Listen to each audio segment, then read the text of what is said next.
Hello friends, in this tutorial I'm gonna show you how to crop picture and circle in Word. Like and subscribe, support this channel. Let's get started. So I inserted the image into the Word document and it needs to be cropped in a circle. Click on the image twice and a new tab Picture Format opens, where we will crop the image.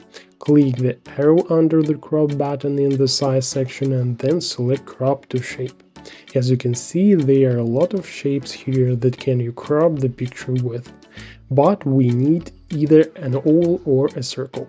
Select any of them and the picture is cropped to the selected shape. To edit the cropping area, click the crop button again and cropping marks appeared in the corners and along the edges of the picture, by pulling on which we can edit the cropping area of the shape.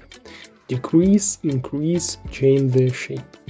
And in order to clearly center the image inside the crop shape, hold down the leftmost button inside the image and move it in the right direction, thereby positioning the image as we need. To undo crop before you save your document, click Reset Picture in the Adjust group. That's all. Now know a little more. Thanks for watching.